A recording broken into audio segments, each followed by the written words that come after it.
So we have the panelists, in the panelist list we have Mr. Reindert. That's right. And over to you, Reindert, and please introduce yourself to the audience and give you a little insight about the future of e-discovery and about the session. Yeah, hi, well, welcome everyone. I'm Reindert Koppelmans. I'm Amsterdam local, so great to see the World Litigation Forum descend upon Amsterdam. So I'm here today on behalf of Xylab and iPro, actually. So iPro is an e-discovery provider. Xylab has been around for over 40 years, and maybe a quick question to the audience. So who here knows what e-discovery is, or maybe e-disclosure? Has everybody heard of it? My colleague Hans that's lifting his hand immediately, of course. I see some hands in the back there. Yeah, it's a conflict of interest. So, I'm hearing diligence, or?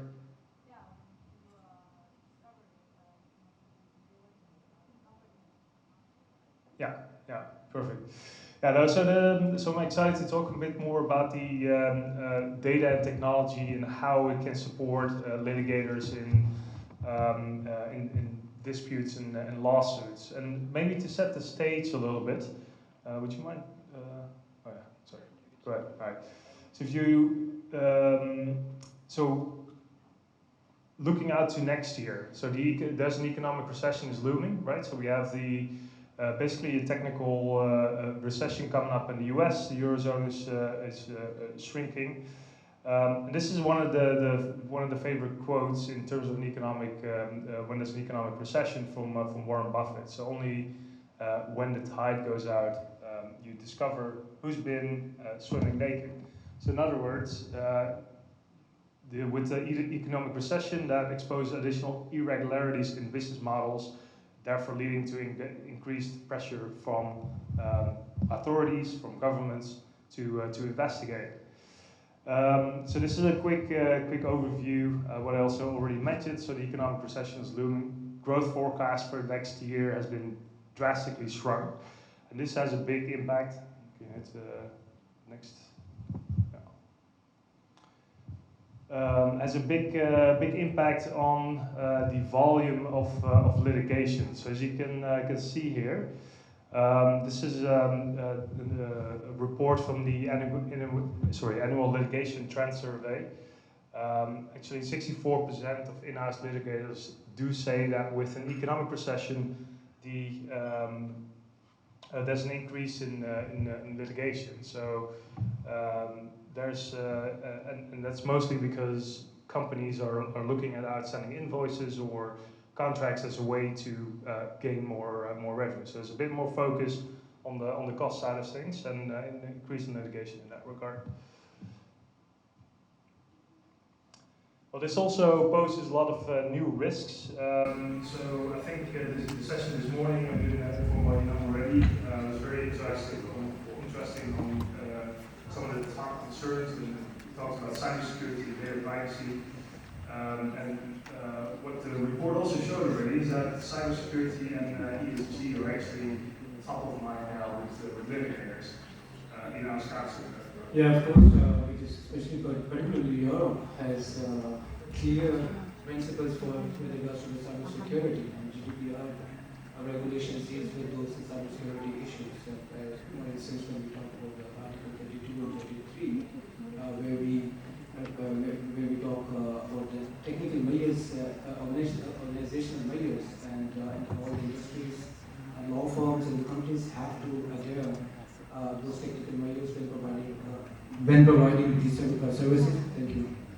And providing the services. So this is something which is really important of interest, and as you said that for the ESTs, this is also one of the highlighting issues currently in Europe, and of course across the world as well.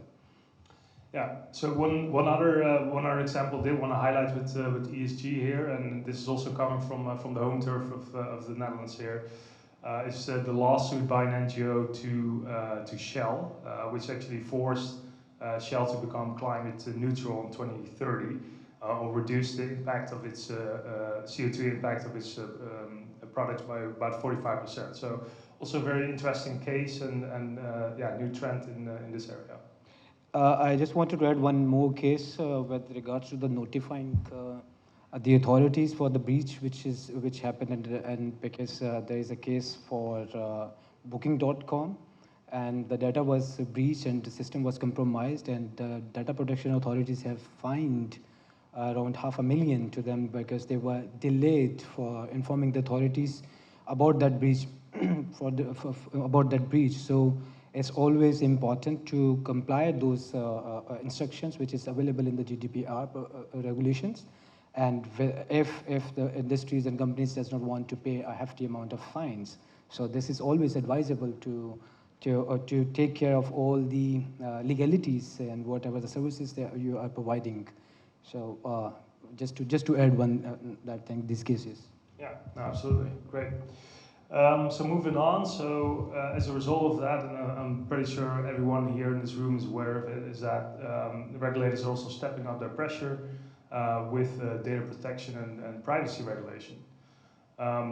So as you can see already from this map, there's across the world, so not only in Europe and US and Canada, for example, but also in China and South America, there's a lot more privacy regulation coming up.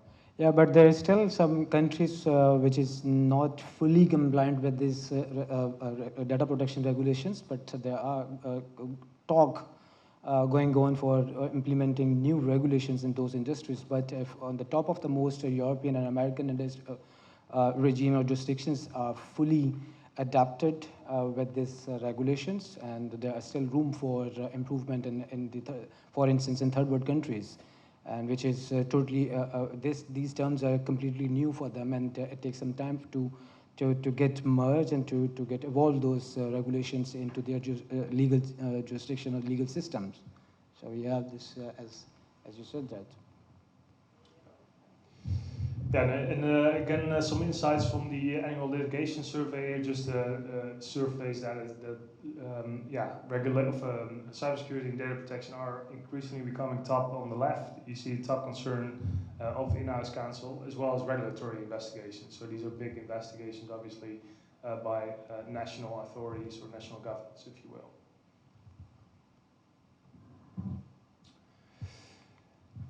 Parallel to that, so we've with COVID, we've seen a tremendous increase in data. How it's generated for inside organizations. So with everyone working from home, of course, you have Microsoft Teams, all the communications, Slack, and whatnot, and that's increasingly generating data. So as you can see already from this chart, in 2025, it's expected to almost double as compared to this year's, to 175 zettabytes. That is over 1,000 petabytes, and 1 petabyte is 1,000 terabytes. So that is exponential, like 175 zettabyte. It's a lot of data, and the more data you will collect and the more data you will process, the cybersecurity risks will definitely increases. And yeah, this is something which needs a lot of considerations to control the cyber attacks and to keep that data safe. And so with all the data that's added on an annual basis in each organization, so I'm looking at this mostly from organizations. So you have the data berg, right? So only the top of the iceberg is what you call business critical data, which is highly visible in the organization. But on the other end, there's a huge part of the data that exists in the organization where exposure sits. So especially in redundant data, think duplicate documents, dark data, stuff that we didn't know we had, but also a lot unstructured data, like emails. So think of emails in hospital organizations which may contain patient health information, for example. So lots of different examples on the additional legal exposure for organizations. I just want to add something here. Like, it only takes one phishing email to get the access of all the data within the companies or the law firms, and which normally your clients would not like to be leaked. And it also give a bad impression about your law firm if your data would leaked because of these threats, and the attackers would have that access, and of course they would also do the ransomware and ask ask a hefty amount of money for not disclosing the data which they have retrieved from your law firm or from your companies. And with these threats, and it's only just one email, if it would be secured or encrypted, this is one thing which you can resolve or at least secure your system. And yeah, this is something which I wanted to add on it. And there are also like few other examples for the phishing, which is like spear phishing, phishing and whaling and smishing. And what phishing is, like it's in phishing, hackers are stealing important information like credit card numbers and passwords through emails involving social engineering and and deception. And then there comes spear phishing. It is more sophisticated version of phishing, and that targets specifically organizations or individuals. And then another term comes, which is whaling, which is a spear phishing attack aimed at a user in a high positions, like CEOs are getting attacked by this term and by the fraudsters and by the hackers, because CEOs are like the key personnel in all organizations who are dealing with the hefty transactions and dealing with the very confidential data as well. So once that data is breached, of course, like it gives a lot of create a lot of mess. So these are things. So and yeah, and as a result of all this all this development in litigation, you can already see some changes and the economic pressure that's added to that for next year. You can already see some shifts in how corporate legal budgets are divided. So one thing that I'll definitely note is that we're seeing an increased investment in IT. Well, as a service provider, of course, that's what I'll be telling you, but it's also proven by some outside information. And there's some other research by Gartner on the right actually highlights how general counsels nowadays are shifting their budget. And either flatlining or decreasing spend on outside counsel, and increasing spend on non-law firm service providers, IT and also on in-house staff. So that already highlights a bit of a shift in thinking, at least by corporations and their legal departments. So so one last thing I'll note about that is that also the relationship between general counsels and law firms are definitely changing. So not only in shifting the spend, but also that the general counsels are nowadays requiring almost from the law firms, from their outside counsel, that it has to become more proficient at the use of technology to provide more innovative services and solutions. And go ahead. Yeah, and really to pivot from the main sort of story about economic recession and some of the trends that are leading up to that, I'd love to talk a bit about some of the practical technologies that are already applied in litigation, in e-discovery and investigations. And for corporate legal teams, you can already see a focus on trying to manage that spend, as well as shifting some of the work that's being done from outside to inside, as the previous slide highlighted. Now, I just want to give you one example of how we can manage spend by rethinking some of our processes that we on how we work, how we design a workflow.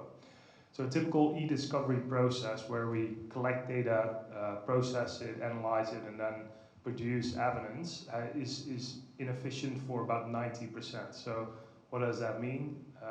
I collect all the data that goes in on top. Only about 10% of that is produced or used as evidence at the end. By using a process that's more proactive, where you try to shift finding the insights, which is usually reserved to the last part of the e-discovery process to the start, where you're actually searching for relevant data before you collect it, you can make a huge shift in how much a litigation case or how much this process in total would cost. So this is just an example case of a breach of contract where you would gather about 200 gigabytes of data or 600K docs that you would then process and collect into probably an EDiscovery solution or anything like that, and of which you would produce about 11 gigs. Sorry, I had to look at that because the numbers are a little bit too small, but or 33K documents in total. 70% of this whole process, the cost is based in document review. So that's basically personnel, staff hours, if you will. And then another 30% or so that's based in prices of collection and processing and hosting of data, for example. If you're able to shift, sorry, go ahead. Continue. Yeah. So if you're able to shift that and really work with data that's in place, so live data, connect to those sources where, for example, email, that's top of mind, obviously, but being able to connect to video that is generated by your employees. So as soon as you have a bunch of custodians that you're able to pull in the data live while it's sitting in place, searching and finding data while it's live and in place, and then collecting it into a platform for further review. The total cost per matter in this case would almost drop by 90%, as you can see in this example. And this is based on US fees. I will admit that. So the business case is going to be slightly different depending on your context. But I just wanted to give this as a way to showcase how much cost savings you can realize as an in-house counsel, but also as a law firm for your client by shifting the way that the process works. I just wanted to add, or this is a question like for the GDPR regulation, principle for data minimization, which also corroborate here, like which clearly says that companies and organizations are not allowed to have data which is not necessarily needed. They are only allowed to take those data which is very specific and which is really specific and needed. Yeah. So you cannot have that unusual data. So that also corroborates the GDPR regulation in it. Yeah. So that's exactly. And so the last thing I'll say about in-place assessment of live data is it sits in place basically. If you're able to detect for any new incoming email into an organization, whether it contains privacy-sensitive data, that will also help the legal team to detect new legal risks proactively, really. Yeah, maybe some other examples also to look at processes, to improve processes with AI. I'm not sure if this is very readable, but this is coming from a state of AI adoption technology report in EDiscovery. So what you see here all the way on the right in EDiscovery technology itself, the standard technological capabilities are like denisting and deduplication are well adopted by the industry. So we're well past its prime. It's a standard now for every litigator or lawyer to deduplicate data, make sure that you're not reviewing the same documents twice. And the stuff that's coming up really is working with live data. So I guess that's what we're seeing in practice with our clients. That if litigators are able to work with that data, there's technology already to back that up. So some of the other practical examples. So we'll talk about EDiscovery or discovery, if you will. Discovery in the sense of trying to find everything. Some of the technology that's already used there is not only in-place data, but also early analytics that allows lawyers to do a quick scan and find communication patterns or any other early insights into that data. If you're talking about, for example, investigations, where the goal generally is to find something instead of finding anything, which is US style e-discovery, we're typically seeing already a heavy use of analytics tools, NLP, algorithms, and other sort of similar cognitive tools, if you will, that are already being applied. And why is that? Because the timeline is so short. So use of AI in investigations, and there's a high pressure, of course, to deliver, is already a bit more prevalent, if you will. One other example, and this is really a detailed example, but if you go into an investigation, you want to know who did what and who was talking to who to figure out which custodians should be included in the scope of your litigation or the scope of your investigation. You can have AI to help you with that connection mapping, to automatically map the connections and visualize them for you. So you can see who was interacting with whom with what regularity, if you will, and if they used certain language. So this dramatically reduces the time and the cost to insights, which is in investigation super important. Yeah, and then being a technologist at heart, I forgot to provide that disclaimer at the beginning. I'm not a litigator, I'm a technologist. I love to read about litigation, but I'll leave that to all of you. Again, it's the ability, if you're able to proactively monitor what sort of legal exposure resides in your organization's data, like for example, for hospital organizations, what kind of patient information resides into your employees' emails, and being able to mitigate that's a huge step forward and a huge opportunity for basically for all of us to tackle still. And then the last part is all this technology. So what I was looking to accomplish today is to give you some avenues and some maybe spark some seeds on what technology can do for you. You already see that some law firms are already incorporating technology and using it to create differentiated services. So on the top right, so you see this is basically a standard competitive strategy model, 5 quarters, 5 forces. If you've done a business administration degree, which most of you, I guess, don't have, but this is standard business strategy. You see law firms that are providing cyber incident readiness assessments, D&Y assessments, and well, obviously speaking to the previous point, exposure detection and data. So in live data, what exposure resides there. Some other avenues are obviously cost leadership, where you're able to do these processes or standardized process a lot more efficient. So again, speaking to cost reduction for a client by 90%, as I just highlighted. And then you have the specializations options, obviously, for law firms to move forward to focus on a certain niche.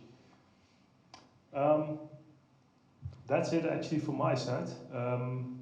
Yeah, thank you so much for this wonderful insight about the future of e-discovery and with the technological perspective. We can open for a session for the question answers. If any audience or anyone wanted to have any questions from the technology expert, as I have one question on it, like whether how these tools would help law firms. I'm not talking about the big size law firms. I'm talking about the small and boutique law firms. How these tools and these technology could help them. Because there are multiple factors for of course, budget issues, because boutique law firms does not have that budgets which the big law firms can afford. So how these tools would help them?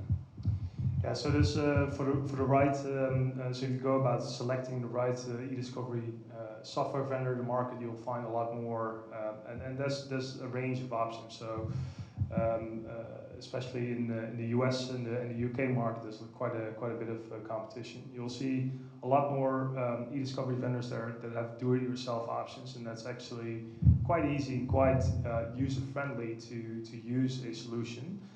Where if you go back in time and you look at e-discovery solutions that have been 20, 30 years ago, those require a lot of technical expertise. But Most sort of modern e-discovery solutions actually allow you to do a lot yourself, and I also have the sort of customer success or service support for you as a smaller law firm to be able to offer some of these services. Thank you so much. Any question from the audience?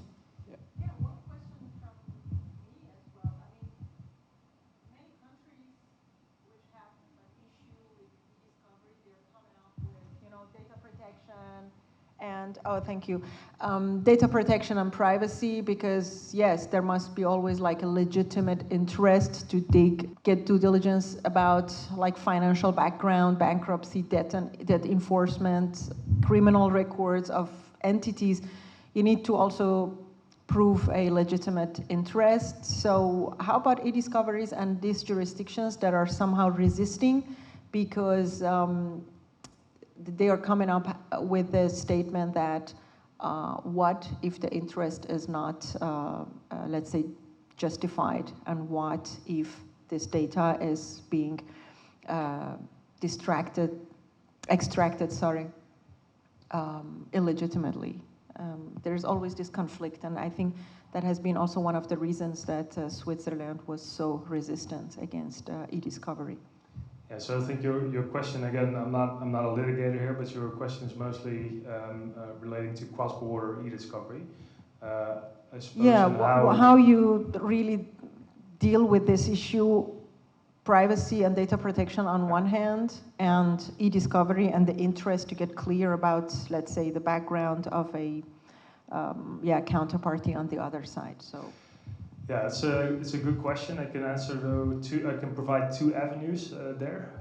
So one is where you, from a technological point of view, you can separate where the data is processed, and only so for example, if an e-discovery request is coming from the US to a French company or a Swiss company, for example, if you do the e-discovery locally and anonymize and pseudonymize that data, you would be able, under current data privacy laws, to at least exchange some of that data.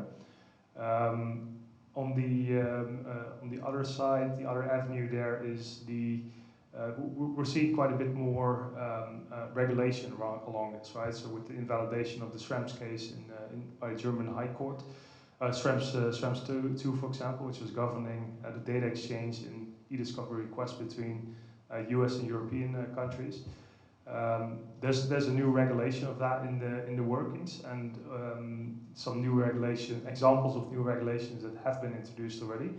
So in France, you have the French blocking statute, which was recently introduced, allowing French companies basically to block any overreach of US law, if you will, if it is in their national or national security interest. So again, I don't know the exact legal details, but those are the two sort of avenues that we see with our clients, and how they tackle that. Any other question from the audience?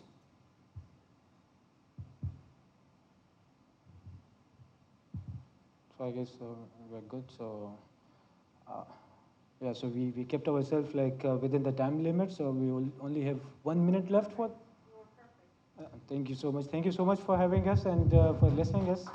Thank you. Thank you so much.